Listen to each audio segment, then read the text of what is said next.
গতকালকেও ছিলাম এই বেডে, আজকে তো এই জায়গায় আসছি আজকে, কিন্তু আজকে মানে থাকার জায়গা নাই। গতকাল তো সব আগুন তো ফিরে এলেছে, নিজের জীবন বাঁচানোর জন্য আর কি জেল থেকে পলানো। আমি পলাইতে চাইছি না, আমি তো 6টা 15 পর্যন্ত ছিলাম আমি বাইরে, তখন আর কেউ নাই, সবাই আইসা মানে বাড়ি পর্যন্ত ইয়ে করতেছে, বাড়ি দিব মানে রড নিয়েছে তো, পরে আর বাইরে গেছে আর কি করবো। আজকে সকাল থেকে নিয়ে দৌড়াইতেছি, ডিসি অফিস, এসপি অফিস, কোনো জায়গায় যাইতে পারতেছি না। পুলিশে মানে জেনে যাইতে চাই, পুলিশে বার করে দেয়।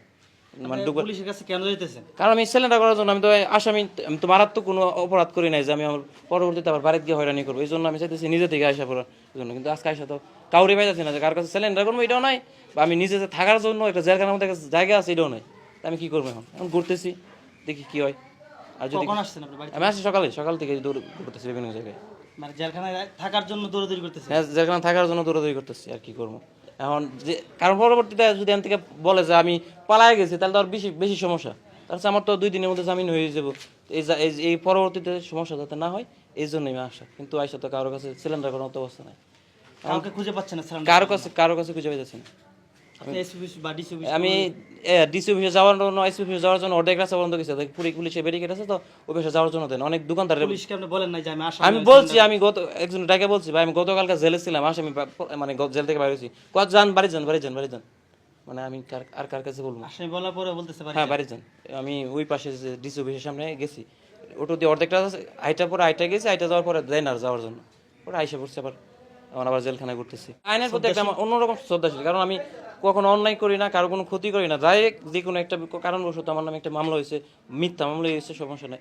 আমি মামলাটা হয়েছে যাদের জন্য করছি তারাই করছে মামলা আর কি, যাদের জন্য জীবন দিয়েছি তারাই মামলাটা করছে। যাক, এগুলা নিয়ে এখন আমি আইনের প্রতি শ্রদ্ধাশীল দেখে আমি নিজের জীবনটা একবার বাঁচানোর জন্য পলাইছি, আবার এখন জীবনটা যাতে পরবর্তীতে সমস্যা না হয় এই জন্য আবার আসলাম। কিন্তু আইসা কোনো কুল কিনারা পাইতেছি না। কতক্ষণ থাকার চিন্তা ভাবনা?